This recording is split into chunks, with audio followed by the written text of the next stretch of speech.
As the diplomat and his children made their way out of the security area, the weight of the situation hung heavily in the air. The children, once full of excitement for their upcoming trip, now walked in stunned silence.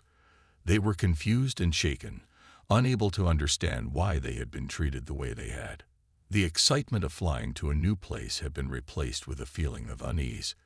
Their young minds were struggling to grasp what had just happened. The younger child, a little boy, glanced up at his father with wide eyes, still clutching his backpack tightly. "Dad, why did they take my things?" he asked in a soft, uncertain voice. His words carried the innocence of a child who couldn't comprehend the reasons behind such actions. His sister, a few years older, kept her head down, trying to hold back the tears. She wasn't sure what to say or how to express her feelings, but the unease was clear on her face. Both children had been confused and humiliated by the entire experience. The diplomat bent down to their level, his heart heavy with the knowledge that he couldn't undo what had just happened. He gave them a reassuring smile, though it didn't quite reach his eyes. "It's okay," he said gently, his voice trying to offer comfort despite the deep frustration and anger building within him. "It wasn't your fault. They shouldn't have treated you that way. We'll make sure something like this doesn't happen again." The children nodded slowly, still processing the event. They didn't fully understand the complexities of what had just unfolded, but they knew something was wrong. Their father's words were meant to soothe, but there was an unspoken understanding in the air that the scars of this moment would linger far beyond the airport. The children could feel the tension in the air, even if they couldn't fully put it into words. As they walked past other passengers, some of them glanced at the family, but no one said a word. The silence was deafening. People who had witnessed the incident either chose to ignore it or simply didn't know how to react. It wasn't as though anyone had spoken up during the search, and now, as the diplomat and his children walked away, it seemed like no one was willing to confront the situation. It felt as though everyone was uncomfortable, unsure of how to address the injustice that had just occurred. The diplomat's mind raced with conflicting emotions. He had witnessed racism and discrimination in his life, but this was different. He had spent his career fighting for diplomacy, respect, and cooperation among nations, yet here he was, subjected to the same prejudices that so many others faced. And worse still, his children had been exposed to it. How could he explain this to them? How could he make them feel safe when this experience had shaken their sense of security? He glanced at his children again. They were still processing, trying to make sense of what had happened, and he couldn't help but wonder how this moment would shape them in the future. Would they remember this incident as a lesson in resilience or as a painful reminder of an unfair world? Despite the turmoil in his mind, the diplomat knew he had to keep moving forward. His children needed him to be strong. But as he looked at the path ahead, a deep sense of determination began to rise within him. He would not let this moment go unnoticed. He would stand up for his children and for everyone who had ever been unjustly treated. But for now, he focused on getting them to their destination, away from the moment of discomfort and into a place where they could heal together. As the diplomat and his children finally made it out of the crowded airport, they entered the quiet of the car, the hum of the engine offering a moment of peace after the chaos. The children, still quiet, stared out of the windows, lost in their thoughts. The younger boy, who had been so excited just hours earlier, now seemed distant and troubled. His sister, who had tried to hold back her tears, finally let a few slip down her cheeks. Her face was a mix of confusion and frustration. The diplomat sat in the front, his hands gripping the steering wheel a little too tightly. His mind was racing with a mixture of anger, hurt, and disbelief. It wasn't just about the search, it was about what it represented. The way his children had been treated felt like a slap in the face, not just for him, but for the values he had spent his life upholding. He had spent years working in diplomatic circles, striving to promote peace and understanding. Yet here he was, treated like just another victim of a system that didn't seem to care about fairness or respect. He couldn't shake the feeling that this situation was far bigger than a single incident. It was about the injustice that so many people, especially people of color, faced on a daily basis. He had hoped that his position would protect his family from such treatment, but today had proven that no one, no matter their title, was exempt. The thought weighed on him, and he felt a responsibility not just to his own family, but to a larger cause. His children, however, were the ones who needed him most. He glanced at them in the rearview mirror, noticing how quiet they had become. He could see the worry in their eyes, the uncertainty that had replaced their usual confidence. It broke his heart to know that they were too young to fully understand the reason behind their treatment, but they were old enough to feel the sting of it. He had to find a way to make this better for them, to help them understand that the world wasn't always fair, but that didn't mean they had to accept it. The diplomat spoke up, breaking the silence in the car. "I know you're both feeling a bit shaken right now," he began, trying to find the right words. "What happened today wasn't right. It wasn't fair. But I want you to know something. This is not your fault. It never was." His son looked up at him, his eyes wide. "Why did they do it, Dad?" he asked, his voice barely above a whisper. "Why did they treat us like that?" The diplomat sighed deeply. He had to explain something that no parent should have to explain to their child. Sometimes people make wrong decisions, and sometimes people see things in a way that isn't fair, he said gently. "What happened today is a part of something bigger, something that's been around for a long time. But that doesn't make it right." His daughter spoke up, her voice shaky but strong. "But why didn't they listen to you, Dad? Why didn't they believe us?" The diplomat's heart ached at the question. Sometimes people don't listen. They don't always understand the truth. But we can't let that stop us. We'll always stand up for what's right, no matter how difficult it is. There was a long pause, the car filled only with the soft hum of the engine. The diplomat's words were meant to reassure them, but he could tell that it wasn't enough to erase the hurt they had felt. This was something deeper, something they would carry with them for a long time. He didn't have all the answers, but he knew one thing. He would do everything he could to make sure his children grew up understanding that their worth was not defined by how others treated them. The car sped down the road, and as they neared their destination, the diplomat made a promise to himself. He would not let this incident fade into the background. He would make sure that this moment was not just a painful memory for his family, but a reminder that they had the power to challenge injustice, to speak out, and to stand tall in the face of adversity. For now, he focused on getting them home, where they could feel safe and begin to heal. But the battle for justice had only just begun. The airport was bustling with activity as people hurried to and from their gates. It was a typical busy day, with the sound of rolling suitcases and announcements echoing through the terminal. Among the crowd, a black diplomat and his family, including his 2 young children, moved through the security check. They were calm, dressed in formal attire, looking like any other family preparing for a trip. The diplomat's children, excited for the journey ahead, chatted quietly between themselves as their father led them to the boarding gate.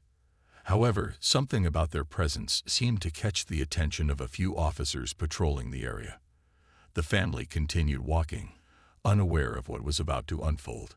Out of nowhere, the officers approached the diplomat's children, asking them to stop.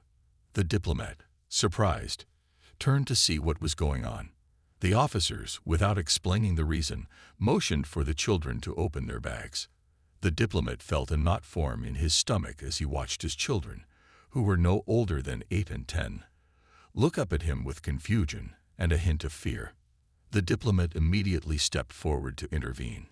He calmly explained that he was a diplomat and that his children should not be subjected to such treatment. But the officers didn't seem to be listening.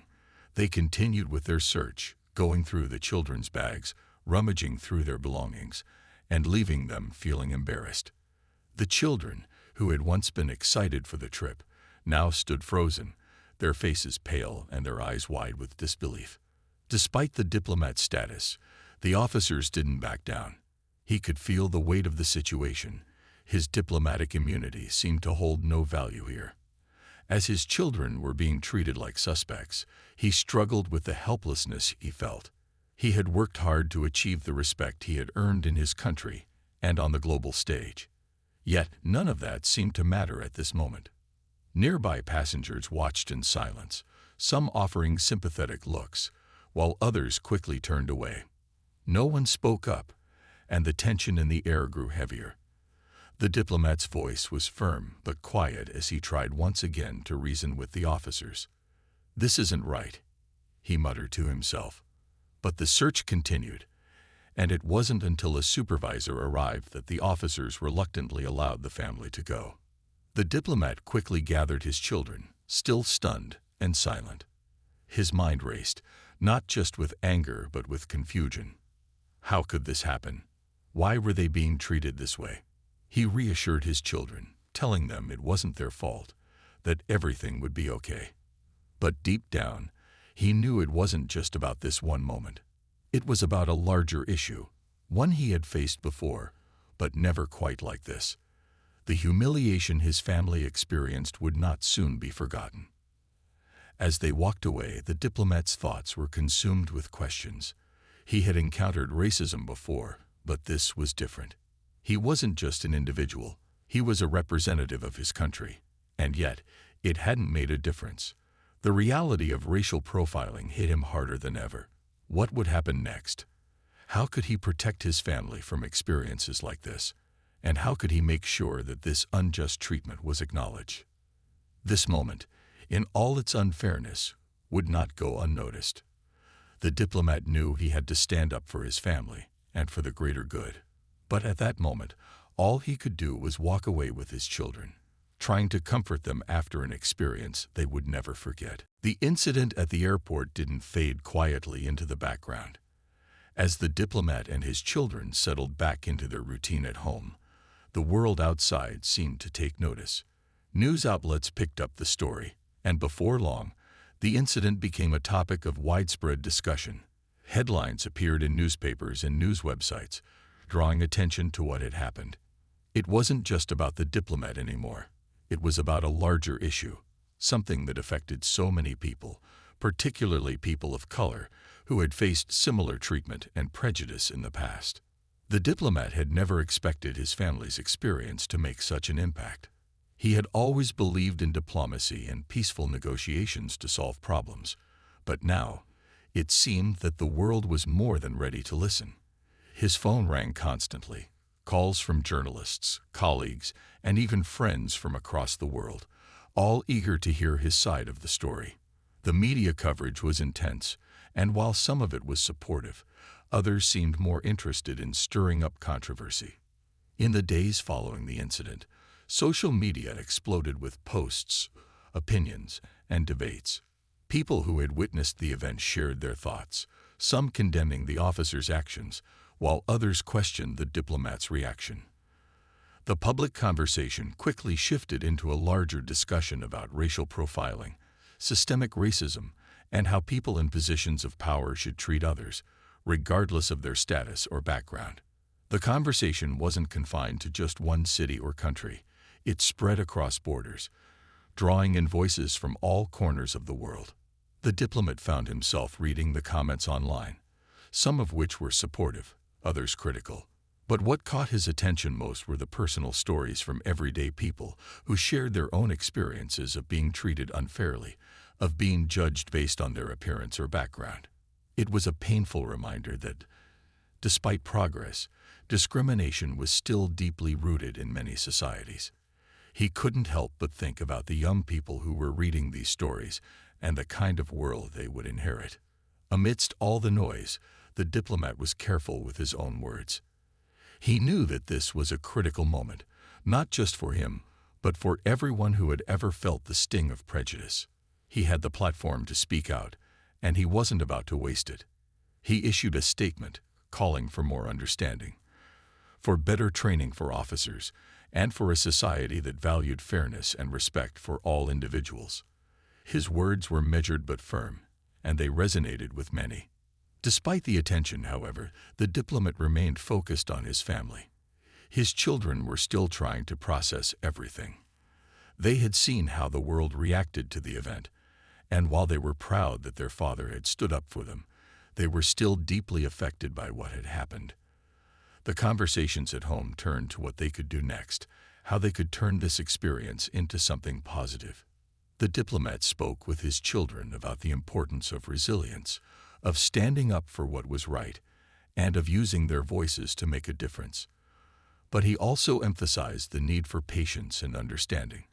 While they couldn't change everything overnight, they could contribute to the conversations around equality, fairness, and justice. He told them that their voices mattered, that their experiences mattered, and that they should never be afraid to speak out when they saw something wrong. As the days went on, the diplomat began to realize that this was more than just a personal battle. It was a shared struggle. And while he didn't have all the answers, he knew that he had started a conversation, one that would continue long after the headlines faded. The work wasn't over. It was only just beginning. The days that followed the media storm were filled with uncertainty and a mix of emotions for the diplomat and his family. While the world had reacted strongly to the incident, the diplomat knew that it was not enough for him to simply let it go. He understood that this moment had ignited something larger, a conversation about injustice that needed to continue. The experience had not only hurt his family, but had also opened his eyes to the deep-rooted challenges that still existed in society. He knew he couldn't ignore what had happened. He had to take action. Determined to make a difference, the diplomat contacted the police department to set up a meeting. He requested an opportunity to speak with the officers involved in the incident. It wasn't just about confronting them. It was about understanding what had gone wrong, holding them accountable, and ensuring that such an unjust situation wouldn't happen again. His children had seen the way they were treated, and he couldn't allow that to go unanswered. The day of the meeting arrived, and the diplomat stood outside the police station, preparing himself for what was to come. As he walked in, the weight of the situation hung over him, but he remained focused. He had never expected to find himself in this position, but now that he was here, he was determined to make the most of it. He was greeted by the police chief and the officers who had been involved in the search. They were clearly uncomfortable, their faces betraying the unease they felt about facing the diplomat. The diplomat, however, remained calm but resolute. He wasn't there to make them feel guilty. He was there to ensure that this kind of behavior would be addressed and prevented in the future. The conversation was tense at first, with the diplomat calmly explaining the impact of the officer's actions on his children and his family. He talked about the humiliation his children had felt, about the fear they had experienced, and about how this kind of treatment was unacceptable. It wasn't just a personal experience. It was a reflection of something much larger. The diplomat made it clear that such behavior could not be tolerated, especially by those who were sworn to protect and serve the community. The officers listened, their faces softening as the diplomat spoke. There was an unspoken understanding that the situation had been mishandled. They admitted that their judgment had been flawed and that they had made a mistake. The police chief, in particular, was apologetic. He expressed regret over how the situation had been handled and assured the diplomat that it would be taken seriously. For the diplomat, it wasn't enough to simply hear words of apology. He needed to know that this incident would lead to real change. He didn't want this moment to pass without meaningful steps being taken to prevent such occurrences in the future. The police chief assured him that they would be implementing additional training for officers to help them better understand cultural sensitivity and how to avoid racial profiling. They also promised to review their procedures to ensure that such an incident would not be repeated. While the diplomat was grateful for the apology, there was still a sense of lingering frustration. He knew that words were one thing, but real progress would take time and consistent effort. He was glad that the officers had recognized their mistake, but he also understood that the road to change would be long. Despite the challenges, the diplomat felt a sense of relief. It wasn't the resolution he had hoped for, but it was a step in the right direction. He could now return to his family, knowing that he had done everything in his power to ensure that their voices had been heard. More than that, he had made sure that the incident wouldn't be forgotten. The conversation about injustice, fairness, and respect had been started, and now it was up to everyone to keep it going. The next day, after the meeting with the police, the diplomat felt a strange mix of emotions. The apology he had received was a step forward, but it didn't fully erase the hurt or the questions that still lingered in his mind. He understood that change would take time, and while he appreciated the police department's commitment to addressing the issue, he couldn't help but wonder if this was enough. It wasn't just about fixing the immediate problem. It was about making sure that systemic issues were addressed so that no one else would have to face what his family had. As the diplomat walked back into his home, his children were sitting on the couch, still quietly processing everything that had happened. They hadn't spoken much since the incident, but they had been following the news, hearing the reports, and understanding the gravity of the situation. It was a lot for them to take in, but the diplomat knew they were strong. He knew they had learned a valuable lesson, even if it had been a painful one. His role now was to help them understand that the world wasn't always fair, but that didn't mean they should remain silent in the face of injustice. "Dad, do you think things will really change?" his daughter asked, her voice hesitant. She was no longer the little girl who had been excited to go on a trip. She was now someone who had witnessed something she shouldn't have had to see. The diplomat sat down next to her, looking at both of his children. "I believe it will," he said gently. "It's going to take time, but things will change. It's not easy, but the most important thing is that we don't stay silent. We speak up when something is wrong. And that's what we're doing now." His son, still uncertain, looked up at him. "But how do we make sure they really listen? I mean, we saw what happened at the airport, and then they said sorry, but is that enough?" The diplomat took a deep breath, his heart aching for his children. They were too young to fully grasp the complexities of the world, yet they had already been forced to confront its unfairness. "It's not about the apology," he explained. "It's about making sure the right changes happen. The apology is just the first step. What comes next, how they change their actions, how they treat others, that's what will make the difference." His children seemed to understand. They nodded slowly, though there was still an underlying sadness in their eyes. The diplomat knew that the scars from this experience would stay with them, and he couldn't just erase that. But he also knew that their ability to stand up for what was right, to challenge unfairness, would help them in the long run. Later that day, the diplomat received a call from the police chief. The chief wanted to follow up on their previous conversation, offering a more formal apology and reiterating the steps the department would take to prevent similar incidents. They discussed plans for additional sensitivity training for officers, and the chief mentioned that they were considering involving community leaders to help foster better relations between the police and the public. The diplomat appreciated the call, but he remained cautious. He knew that the real test would come in the months and years ahead. Would these promises result in real change, or would they simply be empty words? He didn't know, but he was determined to hold the police accountable and make sure that this wasn't just a moment of discomfort that would fade away. He wanted lasting change, not just a brief apology. When the diplomat returned home, he shared the call with his children. "They are taking steps to make things better," he told them. "But we have to continue to stand up for what's right, no matter what." His children, though still processing the events, nodded with understanding. The experience had changed them, and they were beginning to realize the importance of speaking out and demanding respect. It was a difficult lesson, but it was one they would carry with them for the rest of their lives. And while the diplomat couldn't predict what the future would hold, he knew that they had made a small but important difference. It wasn't the end, but it was a start. And for now, that was enough to give him hope. As the days passed, the diplomat found himself reflecting on the conversations he'd had and the promises that had been made. The situation with the officers was far from over, but at least some progress had been made.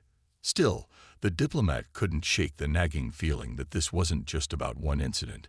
It was part of a larger issue, one that couldn't be solved overnight. He was grateful for the apology and the commitment to change, but he couldn't let his guard down. There was still much work to be done. One afternoon, he sat down with his children to talk again. The silence between them had been heavy, filled with unspoken questions and lingering unease. He could tell they were still processing the incident, still trying to understand what had happened and why. It wasn't easy for them. They were young, and the world had just shown them a side they weren't prepared for. But he knew that, as their father, it was his responsibility to help them navigate through this difficult moment and to give them the tools to face the challenges ahead. "Do you both remember what I told you when we first talked about this?" the diplomat asked, his voice gentle but firm. His children nodded, their eyes still a little distant, their minds clearly caught in the whirlwind of thoughts and emotions. "You said we need to keep standing up for what's right," his daughter answered quietly. "Even if it's hard." The diplomat smiled, feeling a sense of pride. "Exactly. And you both are already so brave for dealing with this. I know it's been tough, but I want you to understand something important. We can't change everything at once, but we can start by making sure we're part of the change. Every little bit counts." His son, who had been unusually quiet, spoke up. "But Dad, what if no one listens? What if nothing changes?" The diplomat thought for a moment, his mind racing through all the challenges he'd faced over the years, both in his career and in his personal life. He had seen so many struggles, some small, others massive, but he knew that real change often began with the smallest steps. "People will listen," he said, his voice filled with quiet conviction. "It might take time, but every voice matters. And the more of us who speak up, the harder it will be for anyone to ignore us." His children seemed to take some comfort in his words, but the diplomat knew that their fears and doubts were still there. He could see it in the way they looked at him. They wanted to believe that things could be different, but they needed more than just words. They needed to see real change, to feel that their voices could make a difference. The following week, the diplomat received another call from the police department. This time, it wasn't just the chief. It was a follow-up meeting to discuss the steps that had been taken since their previous conversation. The department had begun implementing some of the changes they had discussed, and the chief was eager to keep the dialogue open. "Thank you for your continued patience," the chief said on the phone. "We've started the additional training, and we've reached out to community leaders to help us improve relations. It's going to take time, but we're committed to doing better." The diplomat listened carefully, his mind focused on the long road ahead. He was pleased that there was progress, but he knew that change would require consistent effort from everyone involved. This wasn't just about the police department, it was about society as a whole. It was about everyone acknowledging the issues and working together to fix them. When he told his children about the follow-up conversation, they seemed to brighten a little. They were still processing everything, but hearing that the police were taking action made them feel a bit more hopeful. They understood now that change wasn't always immediate, but it was possible. That evening, as the diplomat sat down to dinner with his family, he realized that this experience had brought them closer together. It had forced them to face difficult truths, but it had also taught them the importance of standing up for what was right. They had grown stronger as a family, and the diplomat knew that, no matter what the future held, they would face it together. He couldn't predict how long it would take for real, lasting change to happen, but he knew that with determination, patience, and a commitment to fairness, they would get there. And for now, that was enough to keep going. The days continued to pass, and life for the diplomat and his children slowly began to settle back into a routine. But the events of the airport incident still lingered in their minds, and although things were returning to normal, there was a sense that they had all been changed in some way. For the diplomat, it wasn't just about what had happened at the airport. It was about what they could do next. The whole experience had opened his eyes to the systemic issues that still existed, and he knew that the work wasn't finished. The conversation had started, but there was so much more to be done.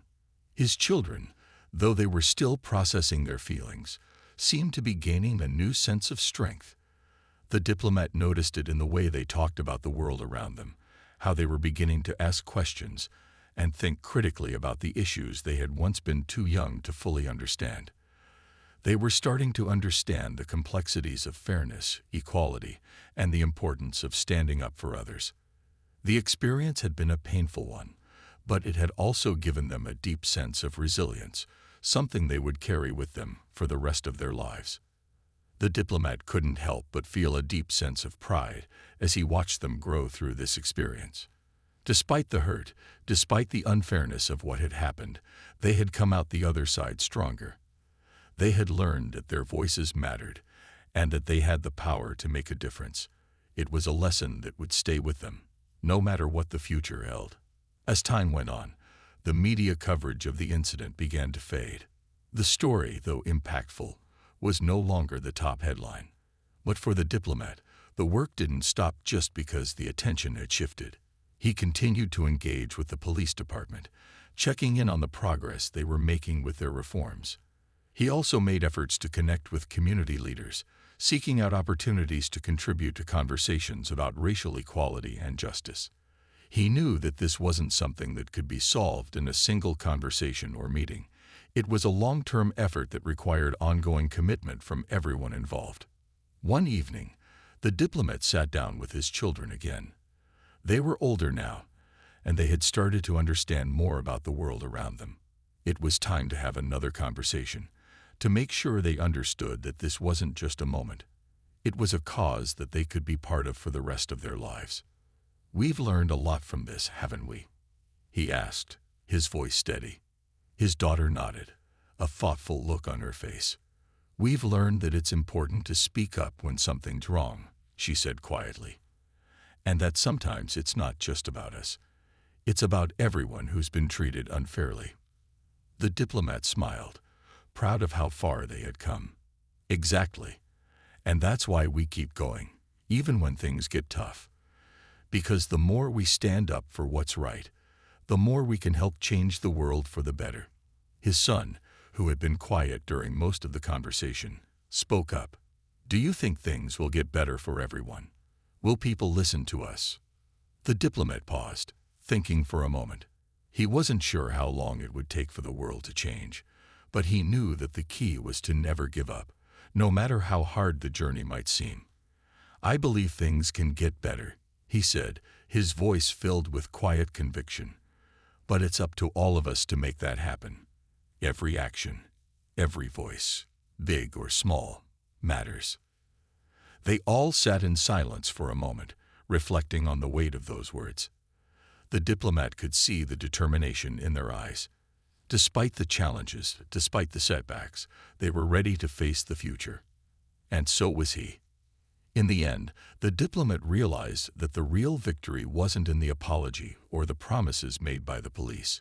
It was in the change that had begun within his own family. It was in the understanding that they had learned and in the strength they had gained together. It wasn't an easy journey, but it had taught them all the importance of standing up for justice, of fighting for what was right, and of never losing hope, even when the world seemed unfair. The road ahead would still be long, but for the diplomat and his family, they knew they were ready to face it, hand in hand, determined to make a difference wherever they could. It was a journey that would last a lifetime, and one they were proud to walk together.